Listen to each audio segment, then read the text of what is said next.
Welcome everybody to Changing of the Hip Hop Guards podcast. I'm your host, the journalist Sincere. That's my partner, Uncle E. And tonight we have the pleasure of speaking with Kingdom Come. Thank you so much for joining us this evening. Yo, honored to be here, my brother. You know how it is. No Much doubt, love no to y'all. doubt. You got some new projects to talk about, but you got a long discography. We're going to touch on that a little bit. But before we do all that, for those who are not in tune with you, may had never heard of you, may have never known where you were born and raised. If you could take us back to where you were born and raised and that transition from one spot to the next. Yeah, no doubt. I was born in Argentina, Mar del Plata to be specific, Argentina. And then my parents immigrated through some political climates in 78, 79. And I was a little baby, raised in Miami, Florida all my life. So yeah, that's what it is. Miami all day. No doubt. 305. Take us back to growing up, teenage years, planting your feet, getting to know the city, everything, teenage years, Kingdom Come. Oh man, different era, bro. You had to live it to be there. I mean, I say it all the time. By the age I was like, especially in South Florida, or if you're in my age group, like, by the time you were 16, 17, 18, you probably did more than most people do in their 30s. It's fast-paced living, man. And we were in that last era of, I don't know, the music. Maybe it's because of my bad, let me mute the phone. Maybe it's because of a sentimental value. You know how music reflects when you're a certain age, but that 90s era, man, late 80s, early 90s was just, there's nothing that can describe it. You either loved it or you didn't. And then, I feel like, I carry on the torch of that generation, even though sounds evolve musically. I still, that's what I rep to the core of me. Like all three of us, we're hip hop heads and, we represent the culture and carry on that tradition. But it was crazy, man. South Florida 90s, like apart from the hip hop scene, it was just, dog. It's like being raised in New York in the 80s. You're cut from a different cloth. You're doing, experimenting, living shit that most people don't. So I'm just honored to be here and carrying the torch for those who ain't no longer here. And it's crazy. Yeah, can you just to back up a little bit, because you mentioned you were born in Argentina. Yes, sir. And so I know you moved, you're very young at the time, but I'm sure your parents have, parents, grandparents, whatever, have told you stories as far as, what life was like out in Argentina at that time. Yeah. Now, I know a little bit that there was like a dictatorship around back in the 70s. Yeah. I was born with bombs bursting, literally. It was a military dictatorship, like all countries in South America. They get ransacked and pillaged by their own people. But yeah, late 70s, it was known as the era of the los dictaduras, and the whole desaparecidos means like the forgotten or disappeared. It was crazy, bro. Like my parents were arrested. Like if you had any kind of subversive anti-government type of literature, if you was into Che Guevara or anything that was against the state, if you had long hair, like they was hemming people up in the street. There's movies on about it, like 60,000 people disappeared. You know what I'm saying? Like they'd run up in your home, military style, murk the dude.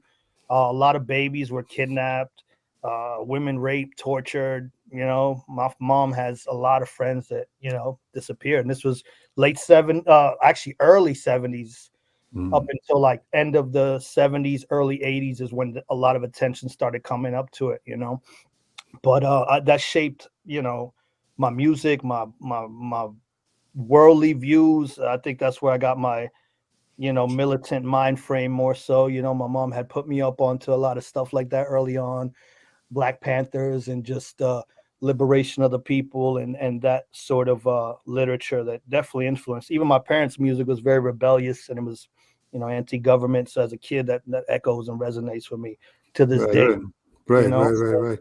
And then you guys end up going, like you said, you moved to Miami, which also early, 70s, 80s, there was like a flood, Cuba, like there was a lot going on around that time. So you kind of went from, one thing to another. Yeah, it was the backyard for the elderly crowd, you know. Right. To the influx of Cuban Americans with the Fidel Castro and the whole Mariel boat, and the rise of drug dealing world, where it was like, I remember shit like that, like Dayland Mall shootings and the Colombians, and basically the whole skyline, the whole city was built on the snow. You know what I'm saying? So right. it was wild, bro. And then as a kid, being raised in the graffiti culture and hip hop culture, seeing that, man, it's just, I'd be forgetting more shit, like doper shit that I've done. And I talk to old homies and I'm like, "Dog, you remember this?" And I'll be like, "Damn, we really went through that. Oh shit, we really went through that. Like, just crazy shit, bro." Yeah. So that's, I just wanted you to touch a little bit on that because like Sincere asked you as far as to, now we're gonna get into your teenage years and absorbing the hip hop. Yeah. But just to paint the picture, there's a lot going on in the background. Oh yeah, when you're coming up. That's dog, crazy. And I moved around. I think when we first landed there, it was in Miami Beach, like right out from Meridian. Like I was a baby, you know what I'm saying? I was a year old, year and a half. Like I have little memories, but we was in Miami Beach, and I was raised in North Miami Beach, North Miami, Ives Dairy area, which is more north. But yeah, it was crazy. All right. So so let us know also now. Like Sincere was saying, you're coming up, you're growing up, and music is becoming a part of you. You mentioned graph. Was that one of the first elements as far as hip hop goes that you got into? Yeah, definitely. I mean, I was writing poetry early on from like 7, 8 years old. I used to draw a lot, and that definitely. I mean, I used to skate a lot as a kid. 7, 8, 9 years old. Bad Brains, Slayer. And then, Public Enemy, LL Cool J comes and shifts my whole, it's a whole nother world, you know what I'm saying? So, but it was always rebellious. It's always rebellious music. It was always anti-establishment. Right? So it was an easy shift for me, you know what I'm saying? And then, hip hop, I say it all the time, hip hop saved my life, bro. Like, early on, I would always write. I was always deep into the arts. My dad was a poet. My mom was a painter. So that always resonated with me. And then, I grew up entrenched in the Miami graffiti scene. Just when I turned 15, 16, all of my homies was, doing, getting cased up and shit was going sideways. I always had a love for it. To this day, some of my best friends are, the biggest graffiti writers all over the world. I just shifted more towards the music. I was like, man, I'm tired of running in the streets and Miami graffiti in the 90s was like, fuck West Coast gang culture, dog. Miami graffiti in the 90s. Yeah. It was a battle, bro. It was bad. It was deadly. Yeah. So take us back before you got into music, as a career. What was the music scene like in Miami firsthand? What were you seeing around the city? Dog, it was amazing. I mean, we were influenced by everything. I mean, my first concert was 2 Live Crew at the old Miami Arena. You know what I'm saying? So bass music and Miami booty music, bass music was profound on me. But then I was listening to, I mean, if you listen to me rap, I'm obviously influenced by East Coast New York style, because that's what I gravitated towards. I was getting the lessons from the 5%ers. I was deep into the Rastafarian culture in my upbringing. So I was getting that, and then I was getting the West Coast stuff, hieroglyphics and alcoholics, and so it was like a mixture of all these elements. But as far as like Miami, the scene locally, I've been entrenched in it from the jump, and it was a rich scene, man. We had, I mean, back from EFN down south to just North Miami where I was at, it was wild, man. There was big scene, that I think we'll touch on it on a later note as far as like, the scene, what it was like over there. But it was amazing. Like, people sleep on Miami and think it wasn't nothing until New York came or whatever. But we had a serious scene down there. Mother Superior really set it off, like it was wild. Yeah, out this way I really was into Poison Clan. JT, I mean, I'll show you right now. I got Poison Clan posters, signed everything. JT is one of my favorite rappers ever. You know what I'm saying? I got every, Oh yeah, that's the nice, one. Nice. Every Poison Clan, everything you could imagine. Like, he's the godfather of South, along with Scarface to me, Right. Like, absolutely. His influence as a lyricist and from Miami and what he did, So paint the picture, age-wise for you, year, you started taking, your writing serious? I would say, I mean, like I said, I was early on, 8, 9. I was writing poetry. Never wanted to share with anybody. I'd say around 7th grade, you know, it started to become, skipping school, smoking weed every day, ciphering in the park, starting to kick my first freestyles, reciting lyrics. We're talking what, 14, 15. Ciphering, building up the skills. And then I'd say around I was 16, 17, and I started my first label with a partner of mine. Mm. Me and God's Will started Doomsday Records, and that was like early to mid 90s. It's when I'd say we really started to take it serious and really do it professionally, Right. At this time, are you into producing as well? Yeah, I've always been into production. It's just I forced myself to produce, because it was like I had the ear for it. These days, I just produce more like a ditty. I'll pick the sample. I know what I want it. I won't sit there with the drums because I don't have the time for it. But I love producing. It's always been a factor of it, but it's always been lyricism for me. That's the focal point. Right. But I touch every element. It's like I say, to me, hip hop is the way I cook, the way I walk, the way I dress. It's I live it in every facet, in every microcosm, in my every thought process. Good and bad. Sometimes I'm like, I don't want my son. What I'm saying, like raised like me. So it's Yeah. it's Trying to wild. find that balance. Yeah. You've mentioned a lot of different. You went from Poison Clan. You mentioned Two Live Crew, but then you also said you were heavily influenced from like New York. You mentioned Public Enemy. You mentioned Oh yeah. LL Cool J. But who would like what would you say early on when you first were trying to write rhymes?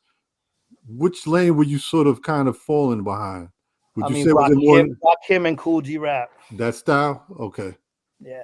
right off the bat. Okay, dope. Yeah. Definitely. Nice. Earlier on, were you in any groups or were you always solo? So we had a group called, it was Doomsday. That was the label and the crew. That was me mid 17, 18, 19, 20, 21. It was more on some, I would say Sons of Man-esque, very spiritual, hardcore hip hop, I'd say. Mm-hmm. That's kind of Okay. always been what I personally like. So yeah, it was like 6 or 7 of us. Early crew, I was a solo artist, but then part of a crew, and then fast forward, that venture kind of failed. The label made some buzz. I got with another crew, and it wasn't until my mid 20s where I was like, all right, I've had a little success here, did this, where I was just like, the music industry was kind of annoying in a sense, because I had some publishing things. I would manage a lot of artists. I was into like sound production and stuff like that, the business side of it. Mm-hmm. And I think I got tainted off of it a little bit. Had some success. That was when I had Body Chalk Entertainment. This is like early 2000s, where I was just like, I'm tired of all this shit. I'm gonna step back. I had an artist that had like a serious deal, that had songs with Ross, always in Cool and Dre studio, Khaled, all that shit. All them cats. I just wanted to take a step back, and I was like, I want to do the kind of music I like.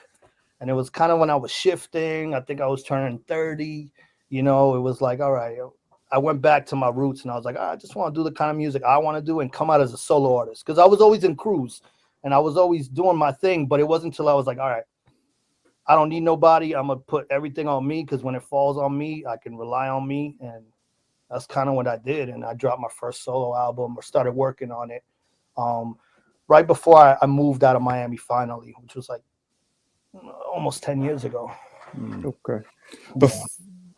No, I'm sorry. I Sorry, was I just gonna jump say around a lot because my brain's like, it's all right. It's all right. It's all right. I just wanted to ask you because you mentioned you started the Doomsday. That was pretty early on. What made you decide like to even go that route of not just saying I'm an artist, but to try to do the business side of it?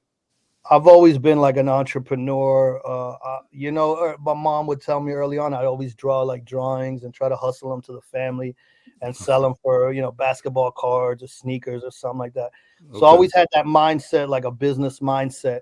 Um, I just got with a bunch of dope brothers that were nasty and we wanted to, make something out of it. So, we formed a corporation, got studio money, hustled up however Okay. we could, built a studio, and Nice. then really a lot of people um, weren't ready to take it to that level. But I've always been on a hustler, entrepreneurial mind state within anything I do.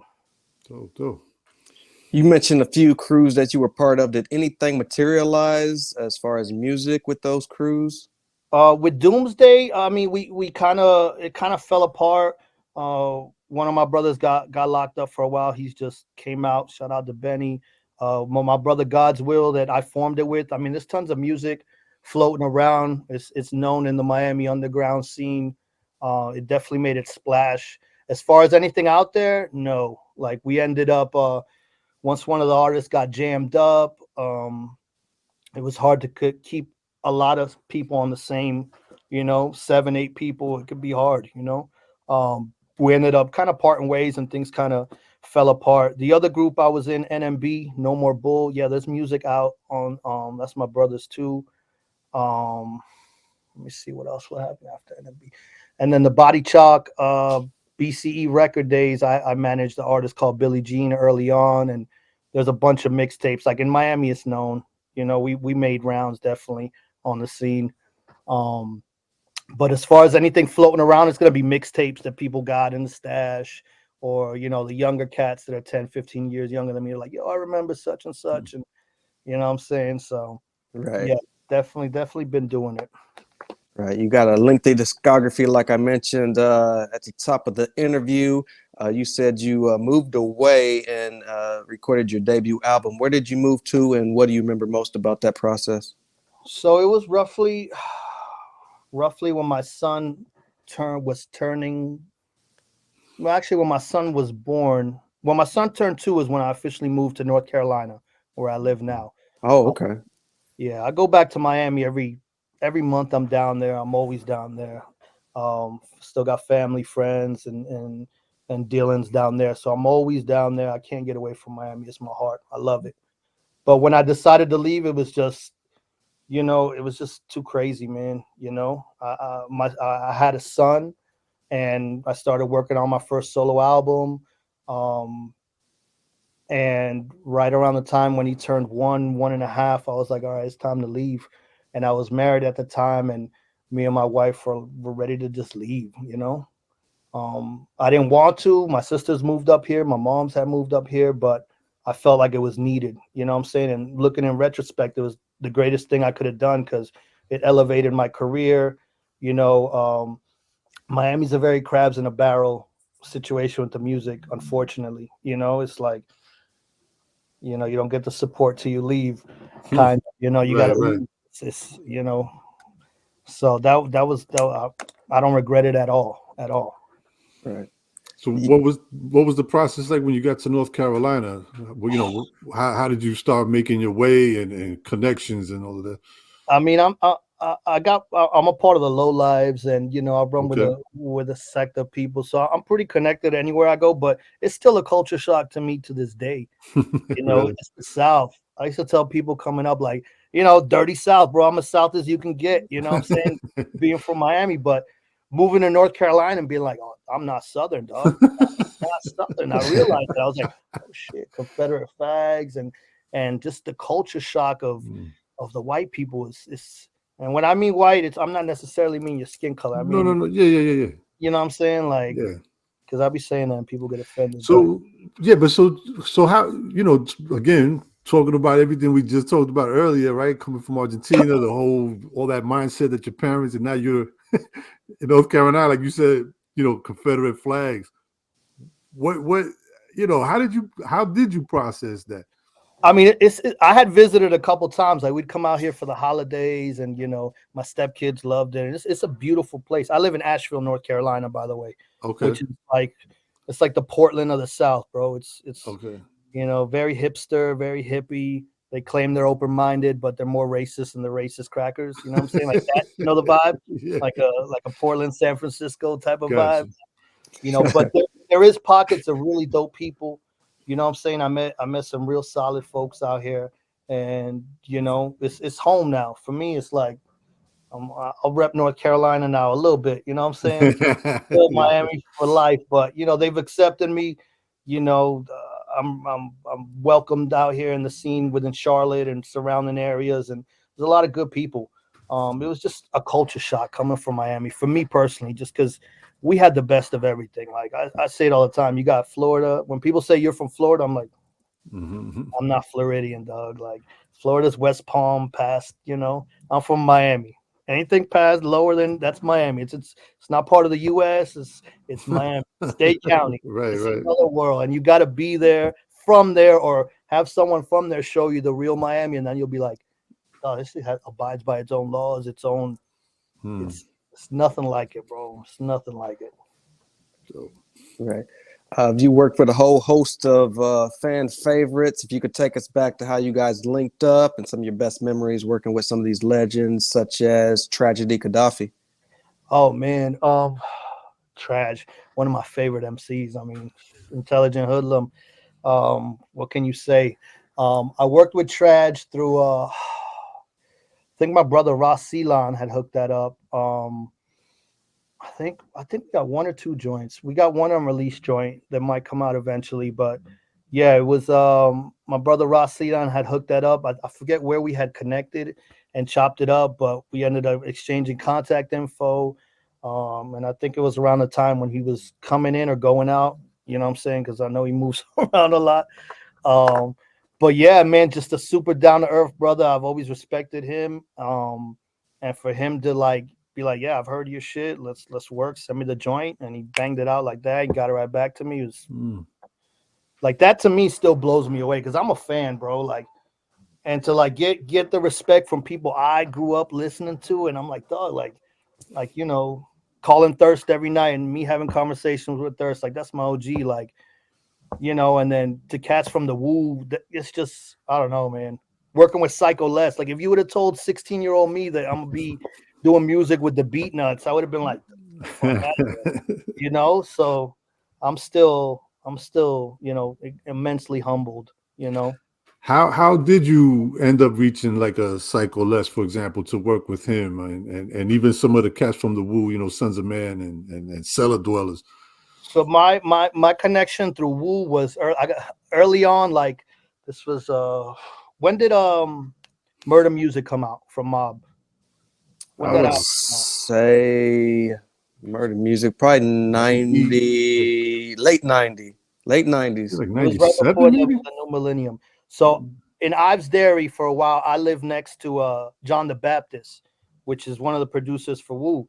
Okay. He did shit on Beneath the Surface. I think he's got some credits on Liquid Swords too, and I forget whose cousin he is, but he's not a Woo affiliate. He's Woo. He's Woo, right? He lived right next to me. He moved in. I was like, yo, who's this driving this Bentley? And there was like a 75 Caprice, and um I started chilling with them. I started selling them herb and shit. And I would see, you know, that's how I hooked up with Prodigal around that time. Prodigal would come down. I'd show him around. Hellraiser. I got a crazy ODB story. Oh I man, played chess with Jizza once. So word. it Who was won? Who wild. won? Oh, come on. You know who won. Not even a question. But just that experience is like, you know what I'm saying? So that's how my connection kind of formed with Sons of Man. Like if you see my discography, I got a song with every single Sons of Man artist except 60 Second. But that's kind of how my connection hooked up with Wu. And then through the Low Life thing, you know, Wu and Low always been solid. The Psycho Les thing came through the Low Life affiliation. I saw him at one of the events we had in Miami. Jew and Les was down there, and you know, I told him I wanted to work with them. He said, "Let's do it, make it happen." And Les ended up producing two joints for me. One of them was the Money Pal joint that he's on the hook, and then the other joint he did is "Can't Sit with Us" with Mayhem and Thirst on it. Dope, dope, dope. By the way, Murder Music was 99. 99. You Damn, were right. I didn't think it was that far.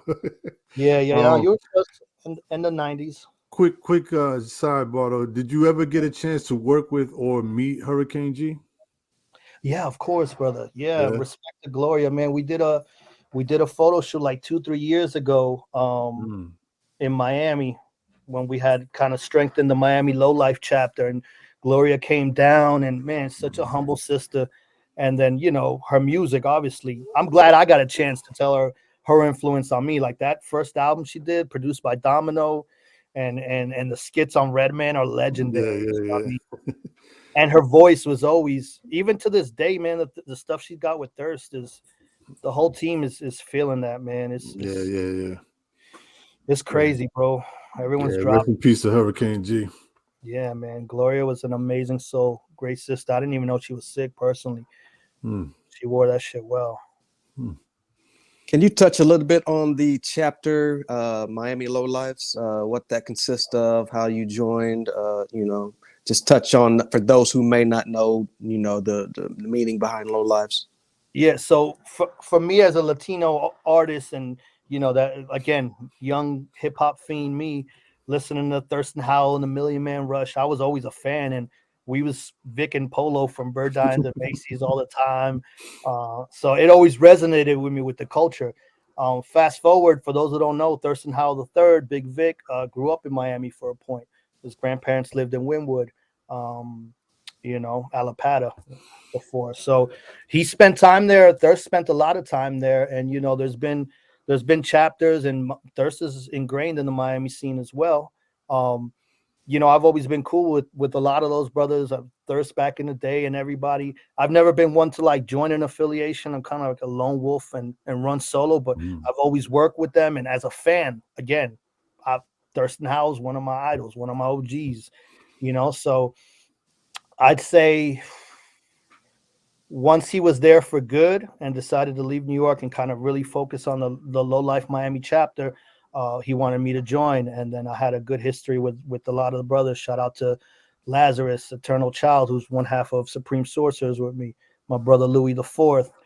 So it was kind of like, yo, we want you to be a part of this. And from running with crews before and groups, and like, having that like, it's not gonna work out, whatever. Like, because everyone wants to be a chief. Not everyone like me. I'll wear whatever hat's needed, bro. I'll snipe when it's time to snipe. I'll get my hands dirty, like, but not everyone's built like that. And Right. to run with an organization that people are entrenched and committed to hip hop in every facet, and we're all grown businessmen. Like, it's evolved from something that came out of necessity, out of poverty, out of the streets, and to see it progress to what it is now, that it's a reputable, community orientated, you know allegiance of men and women that are like-minded and care about the culture and care about our community. It's a no-brainer for me. Right. So we got people from all types of life in the Low Life Orlando chapter, the Low Life Miami one, and shout out to all my lows across the world. We in every continent, every city, anywhere Yeah. I travel. Like, I travel a lot for work. I'll go to Mexico, I'll go to South America. I got people all over. I go to Japan, Asia. There's always a low that's gonna hold me down. Yeah. Have you been at your North Carolina? Have you come across Sadat yet? Man, we were supposed to do a joint. He's in I think he's in Raleigh Raleigh. or Durham. I think Raleigh, right? Raleigh. Yeah, yeah, yeah. Yeah, it's like 4 hours from me, man. I gotta get Oh, it's out that there. far? Okay. Yeah, because I'm in the mountains, bro. I'm like closer to Tennessee. Charlotte's like 2 hours from me. I'm Mm. like, my whole thing was like running away from From the what's happening now. It's like, shit's about to get salty. When the water runs out, I need to have my, place Mhm. where I got water guns. So I seen what's coming. I was like, I'm going to the mountains, bro. So I'm out there. I'm out there. Gotcha. But Okay. no, I'd love to do something with Dot. I actually had a joint that I'm doing with Elder Sensei. Rest in peace Oh, to Tame. That I was yes, thinking sir. about getting Dot on it as well. Nice. Nice. Yeah, yeah. But that's coming. That's coming for sure. Dope. Take us back to some of your memorable shows. I'm sure you were out there paying dues, but in the process, you were opening for some legends. Take us back to some memorable moments. I mean, man, for me, the ones that stick out more in my head is the 2050 crowd of people, where it was like somewhere in the middle of nowhere. I don't know, just the feeling. I mean, early on, you know, doing ciphers, doing Miami shows, that type of stuff. That's where you really build your blade. And you know, I was deep into the battle game early on. Um, Not so much now. I'd rather keep it to pen. You know what I'm saying? I got respect for anybody that's a whole nother world. You got to be on point at all times. But as far as shows like recently or like back in the day. I see, like, you know, the Mob Deeps and the Ghost Faces, Oh man, that just moments that you can remember of you opening and things that were going on at the moment. let's see a memorable one that really sticks out. I've done a lot of shows, bro. Mm, Overseas opening up. I did a show in what was it? In Prague, in the Czech Mm. Republic, but it wasn't really hip hop groups. It was more for like reggae acts. But that show, it's probably I performed to like 20,000 people. It was crazy, bro. Energy wise, it was crazy. I mean, for Miami hip hop shows, we had some of the craziest fucking events down in downtown. Open up for Mob. Who else? Obviously, Thirst, Ghost. Um, Man, Uncle Luke. I wish that was my first lesson, though. That was 16-year-old me. Yeah. To change me. No, Luke never. Luke never. I didn't. No. That shit wasn't Yeah, booty music enough. But I love that shit, bro. It's like one of yeah. my go-to. I just ran into him not too long ago, and I'm trying to make that collab happen. He's not Nice, doing too nice. much music these days, but Right. So did you ever, I'm sorry, no, please. were you always more of an independent route type of person? Did you ever pursue, you know, like a major record deal? I did when I had my earlier record labels, like after the first and second kind of failed attempt where I had put all this energy, time, and you know, to me, like it ain't about the financial gain. It was more so about putting my people on and getting the music out. That's what it's always been about. But after those couple failed attempts, I got a little Right. more into the business. Like, all right, well, I got to get my cake up, you know. So I had a record label. This was like early 2000s, BCE Body Chalk Records. This was 2002 to like 2007 ish, around that time. And we had a big run. I had a couple like video game licensing deals. The artist I had a big like 400,000 publishing deal Okay. that she blew up and fucked up. That's kind of why I went solo and was like, fuck the music industry. I'm gonna just go back Okay. to what I love and stick to real hip hop. But I mean, I don't know, man.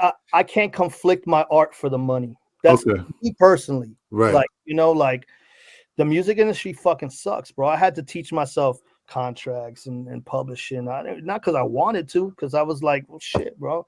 Everyone's out to fuck me, you know. Everyone's out for themselves. Half of these cats are all fucking lame.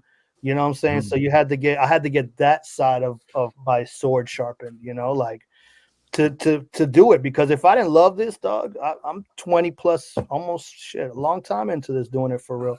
And if I didn't love it and care about hip hop, I would have been left a long time ago. But I love it, bro. It's my life. It's I live for it, you know. So would you say you're 100% independent? I'm 100% So independent. like not even like distribution. No, Okay. I had a deal with a little published distribution deal with for one album, bilingual album I put out. It was cool, successful, but I don't need them, bro. How hard is it to be 100%? So the reason why It's I'm asking, because immensely hard, bro. there's some artists out there that's claimed to be independent, but then like you find out they had like some distribution. You know, they're not. How hard is it? It's hard, 100%. bro. You like I'm a hard-headed, persistent motherfucker, bro. Like you can't tell me no. I'm gonna get in one way or another. So like it's immensely hard, and I'm not even like to get to where I'm at, to have show money coming in, publishing money come in, you know, be able to sell your merch. And I don't make a killing. This ain't my main source of I don't have to rap, bro. I do it because I fucking love it. It ain't it's I you know, I'd love to eat off this solely, but I don't. You know what I'm Gotcha. saying? I got other things I do, but it's hard as fuck, bro. But I think nowadays it's easier than ever. If you have a plan and a smart strategy, dog, it's easier than ever. I wish the shit was, dog. We had to fucking hustle hand to hand. We had to, like, really do the work. Right. Motherfuckers got it easy these days, bro. It's so easy. Are you fucking kidding me? Yeah. Like, this, you're on your phone here That's and there. it. That ain't grinding, bro. How bad do you want it? Motherfuckers do it for likes and stature and to, like, be Mhm. lame, Right. But those who know, it's hard as fuck. You know what I'm saying? Right. But if you're committed and you're smart and you actually have a plan and execute it, dog, do whatever the fuck you want. And there's a lane for everything, bro. Honestly. Right. Your love and commitment shows through your lengthy discography. We're going to talk about your recent releases. But before we do that, how did life change you 2020 when COVID hit? I mean, not much, bro. It's what I tell people all the time? Like, if you look at my old music, I've been talking about that shit 10, 12 years before. I was like, okay, here we go. It's 9/11 times 2. They're pressing the reset button. Here we go. So I already seen the okey doke coming. I was like, oh, okay. That's why I moved up here. Honestly, bro. I don't want to get too deep. You know what I'm saying? We can. I don't give a fuck, bro. We can Yeah, go we down can dig deep. we can go down the Yeah. but I was like, here comes the okey doke, bro. All right, here we go. You're gonna see, it's war tactics that they're playing out in real time, bro. They're just testing it. They're like, oh, okay, shit, this worked. Oh fuck, it worked. All right, so what's coming next? Y'all better brace yourselves. Bean bullets and band-aids. Get ready. Deep. Top of the year, January 2022. I know. I got kids, bro. Like, trust me, that size. No, I do too, I have man. that size me every day. Like, yeah. oh, do I just say fucking and disappear to an island? But no, that's what they want, bro. We need to be. They want us to think we're powerless. So when the ants rise up and realize how powerful they are, the whole shit crumbles. Yeah. I'm gonna leave it at that. Yeah. Well, I gotta ask you one quick question though, Please. because we come from the same river, Yeah, I right? know. We get information, tons of information, right, for years and years and years. And have you ever gotten to a point where you said, like, you know what, I'm kind of like, I got so much stuff. I like you said, right? I see this comment. I see what they're doing. You ever got to a point? Ignorance is bliss, bro. Yeah. Yeah. Is that what you alluding at? Yeah. I wish I did it, bro, but it's. Yeah. I'd rather know, bro. Yeah. Like, come on, man. We was reading, Malachi Z. York and William Cooper, Behold the Pale Horse, Behold the Pale Horse, and all that early, bro. Early. When it was like, everybody's looking at you like you're crazy, like That talking. shit influenced my whole being, bro. It influenced my music to this day. I just try to not go deep into that because it ain't for everybody. It goes over a lot of people's heads. So Right. But 100%, bro. I be looking at fucking people like, damn, yeah, that steak does taste good. I wish I could just. How's the weather? I wish, but yeah. bro. You can't. Yeah. I'm outside. But we're needed, bro. We're needed. So I know we feel powerless at times, and they're throwing everything they got at us because they scared, and take that as however people want to take it. I'm just saying, like, we way more powerful, and once we realize what we can do and we strengthen, that's why all this chaos and mind fuckery is going on right now, just to keep us off kilter and come in with this angle and this angle, yeah. We'll build off of that. We could definitely. Yeah. For sure. You've had a busy 2022. Can you take us back to the top of the year with Malbec? Yeah, man. I think 22 was probably, as far as the music thing, I was like, eventually people are gonna catch on because I think Malbec is my 9th or 10th album, solo album, not counting mixtapes and collab projects and stuff like that. Official Kingdom Come solo albums. That was something I did with my producer and DJ Ruin. Shout out to Ruin, badass, one of Miami's dopest producers and DJs. We've been working together forever, and we wanted to kind of like do a project together and do something that was a little different. You know what I'm saying? Like Malbec is an Argentinian wine, so it was kind of like a homage to my roots. It's exclusively grown in Argentina. It's an Argentinian wine. It was like I wanted to do a refined palate, cleansing album. I feel like that album kind of I'm on my hardcore gritty stuff, but there's some bouncy records, there's some fun records. That whole making that album was amazing. Me and Ruin locked in his studio, and I recorded, I'd say 30% of it in his studio and the rest here in my studio up in the mountains. And I had a blast doing that record, man. It's amazing. I had it done late 2021, and I was gonna drop it around fall December time, but we just wanted to wait to the top of the year 2022 and really come out swinging with it. So it did really well. It's been received well, and it's one of my personal favorite solo albums that I've done. Right. May, you dropped Alchemy. Take us back to that process. Yeah, Alchemy. So that's with my brother Onaje Jordan, one of Chicago's dopest. Me and him have been working together for a long time. Yeah, he's extremely dope. Super dope. He hit me up. I think I did a feature for one of his home team affiliates, and he had hit me up. He was out of the game for a while and wasn't producing because he's our age.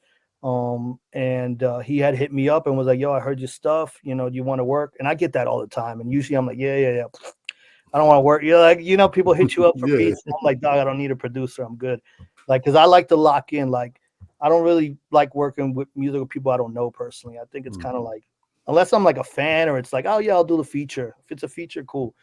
But he hit me up and was like, "Yo, I like your stuff. Let's work." And I had heard of him because he did some work for Asan out of Canada, who's a really dope brother. Shout out to Fury, who works with him too.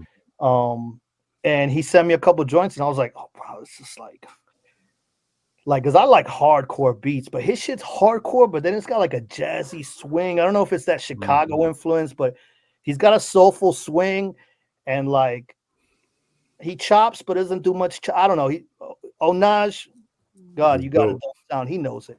So he always bigs me up because he's like, "Dog, you're kind of my resurrection into like he started doing the music again." So he did. I think the first record we did together. I'm trying to pull up so I don't forget, but it was on. I think the Time Has Come album or the one before. He did like 2 or 3 joints. We did a joint called Missing Suitcase in Berlin, which got a lot of love, and I think that was like 2 or 3 records in we started doing it. If you look back, he's on 3, 4, 5. The last albums, 2, 3 tracks each on the album. But we started to build a good working relationship. Like I got with Ruin. Like he knows what I want. He knows when I feel like experimenting, he'll send me different stuff. And we just really, with the Alchemy album, wanted to tap in and really be like, all right, let's really lock in and do a project together. We didn't do it together physically, which is what I like to do with any producer or artist, but in this day and age, we just locked in. He sent me a bunch of joints. We started creating it. I came up with the concept, and I think it was like a couple months. We slapped it together, and we're sitting on it for a while. Obviously, added songs, but that I get told a lot. That's like a lot of people's favorite album out of my catalog. It's sonically it puts me in a different, Right. different zone. Like I got the Kingdom Come solo zone and certain Ruin vibe, or in Onaj, or when I'm doing the Sorcerer stuff, it's on some like the stuff we were talking about earlier, different chamber. Right. Onaj chamber is really fun for me. It's effortless. So the Alchemy album, I think, kind of reflects that. It's got a dope swing to it all the way around. Right. And shout out to everyone on the project, all the home team, fam. It's been received really well. Yeah, not to get off of this too much, but you said you had a funny ODB story. Oh, dog!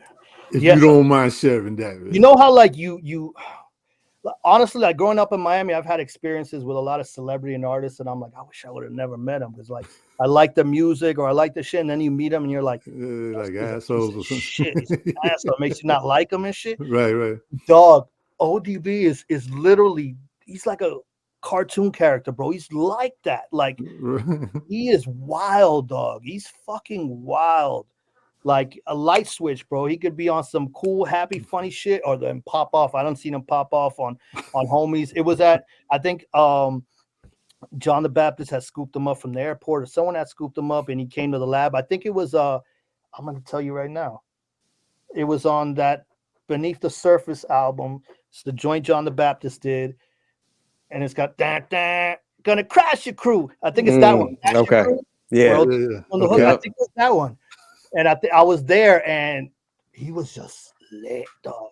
And I was just in the corner, like, this is like, I don't know, 18, 19-year-old me. I was just chilling, enjoying it. But he was just sloth and just bouncing off the walls, like the brother. The God was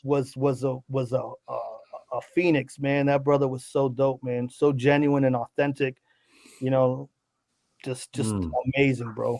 Amazing. And he comes from that like Bismarcky family tree. Yeah. Everyone comes from a certain Right. And everyone comes from that. ODB is definitely from the tree of Bismarcky. You know what I'm saying? 100%. Oh man. Talk to us about your recent project with Che Uno.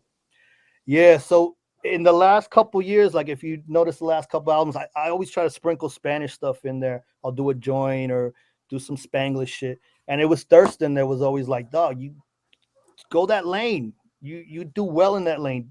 And like, I can rap the Spanish. I've always done it, but it's always my style. Like, it ain't gonna be no reggaeton shit. I don't do that. You know what I'm saying? Even though I get funky on some shit, but it's always gonna be me. Like, it's pretty, it's grimy, And that was really where I was like, all right, me and Che did a couple joints together. He's Argentinian as well. He's fucking nasty. That's the fam in Toronto. And we had done a couple joints and we just meshed, and it was like, yo, let's do it. Let's do a project. And it was like, all right, if we do this, because he's been doing the Spanglish shit forever. That's his lane, and he's nasty with it. He'll go with me. There's no rhyme or reason. Like I'll do a verse, chop it up, go English, Spanish, just what feels right. All Spanish, jump around. And that was really my first venture into like, all right, let's do a Spanglish album. It's more Spanish than anything. We came up with the concept, the name, Los Chicos Criollo. That's as Argentinian as you can get. Criollo is like,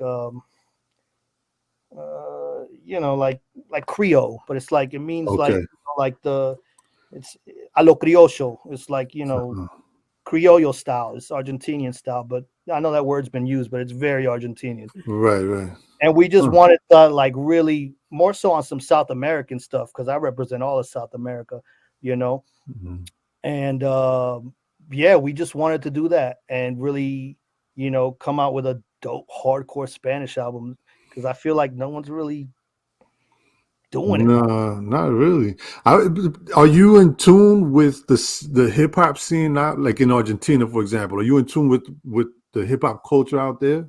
Like 100%. Yeah, there's a Low Life Argentina chapter that I'm part of, and it's all graffiti writers, a big b-boys out there. Like when I was I went back to Argentina when I was like 8 or 9 years old. I went for like 7 or 8 months. I'd take my Public Enemy and Ice Cube tapes and Ice T and show it to my cousin, and they'd be like, "Wow, what the fuck?" You know what I'm saying? And there was a little fraction, of it. I wasn't born in Buenos Aires, which is like the big city. I'm from a smaller town, so it was more away. But I went back when I was 15 or 16 for a little bit, and there was nothing like that. There was a big scene. There's actually people that were doing stuff. Freestyle, a lot of freestyle stuff comes out of there, but there's some dope artists. Like after doing this project, I've tapped in with dope artists from Colombia, Chile, Brazil, Argentina, even Spain. SD Kong's on the project. He's really dope. Paranoid, a bunch of cats that that I fuck with. Then we got together, put the Los Chicos Criollo album, and just really wanted to represent for South America and for the people. Nice. For anybody that wants to tap into your earlier discography as well as your newest releases, where can they find those at? Wherever you steal, stream, listen to music, pretty much anywhere. If you go on, you say steal? I mean, yeah, I'm gonna fuck steal. Just buy some merch. I'll give you all my music. Wherever, Spotify, iTunes, YouTube, Tidal, wherever. There's over like 60, 70 music videos on the YouTube. The website's kingdomcomemusic.com, come with a K, obviously.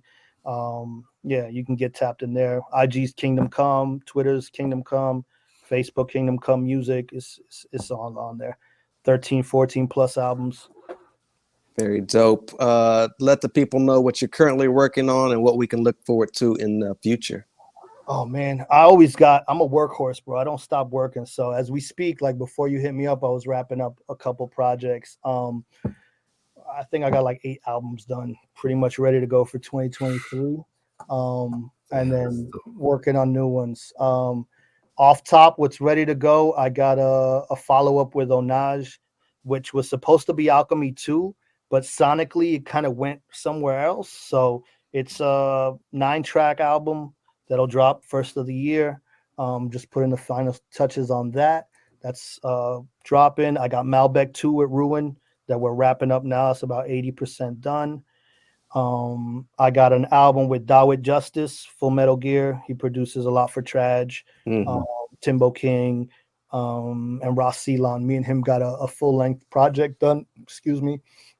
I got an album with G-Fan Black, which is one of these cats that I heard recently, one of the newer underground cats. Is nasty. Me and him did a bunch of joints. I got a full project with him. That's ridiculous. There's let me look at the library here. I got a Supreme Sorceress 3 album dropping. That's me and Lazarus Child. If you want to get into that esoteric, deep, occult mysticism, that's that chamber. You know, if you want to hear degrees, that's that. I got a project with this Colombian producer called Equation Beats, Arepa Manteca, that we got about 30-40% done. Let's see. Me and Nico are working on some stuff. Voltage Controller out of LA. Me and him got a project. Sponatola out of Tampa. Me and him got a project. And then the Chariot, which is a group out of here, out of Asheville, North Carolina. It's Spaceman Jones and the Motherships. We kind of formed a trio and made the Chariot. That dropped in 2021. Really dope project that's been received out here. So we got a follow-up to that. So yeah, man, somebody's gonna be busy for the next 10 years. I don't work on 2-3 tracks a night, bro. It's my way to stay sane, bro. Like, you know what I'm saying? That's how I stay sane, is just doing music. Because if not, let me ask you, out of all of your releases, which one do you consider the most personable one for you?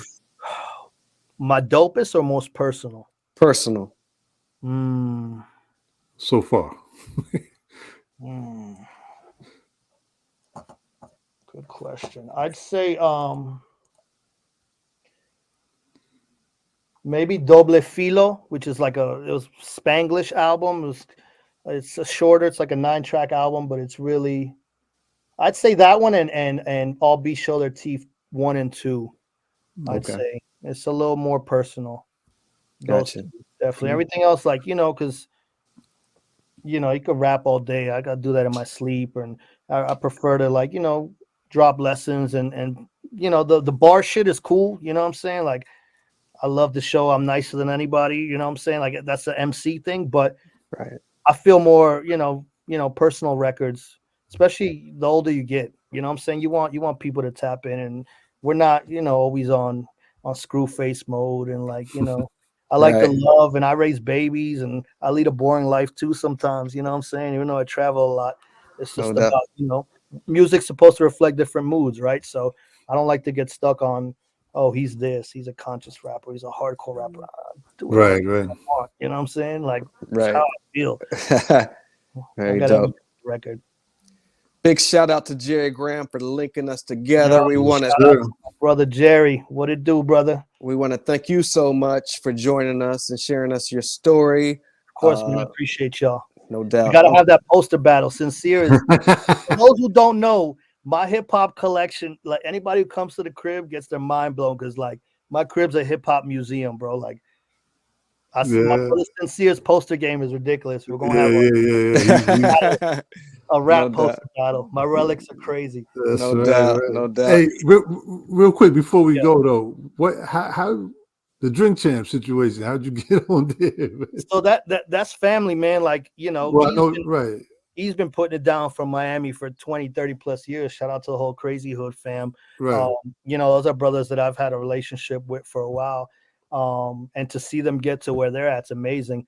I work also in the cannabis industry. Okay. For those who know, go to www.cannaageshop.com, put in code Kingdom, and you'll get 15 to 20% off everywhere. Hit me up if y'all need samples. I got y'all. Cool. It was through the CannaAid brand. Like, you know, I linked up with E, and I was like, yo, let's sponsor some events, and kind of ended up sponsoring a bunch of episodes with them. And yeah, that's family, man. Shout out to the whole Drink Champs and Crazy Hood family. Dope. Yeah, so I was like, oh shit, Bobby Schmurda, see Kingdom right there. Yeah. The Khaled one was crazy. That one Khaled. we did Issa Rae, Khaled, Bobby Schmurder, a couple other ones. Oh, the Kevin Hart one. Oh wow, okay. A Kanye West one. I was supposed to go, but I couldn't make that one. Yeah, maybe that's better. Who knows? I don't know. It could have went either way, right? Hey, no, but that's fam, man, and you know I'm so proud of that brother and that whole team. They've been putting in work forever. Dope. 100%. Shout out to EFN and Nori. Yes, sir. Shout out to y'all, man. Shout out to Uncle E and Sincere. It's what it's about, changing the guard, hip hop culture. We live this shit, man. Appreciate y'all for having me. It's been an honor, seriously. No Absolutely. doubt. Thank you. Again, on behalf of myself and Sincere, changing up the hip hop guards, we appreciate you. Thank you for taking the time. Enjoy this, man, and please continue doing what you're doing. Thank you, brother. Like you said earlier, it's very much needed. So keep doing it, brother. Yeah, much love. Peace to the Universal family. Appreciate y'all for having me. Yes, sir. Thank you so much. Podcasts out. Let's go. Let's go. Peace, family. Peace.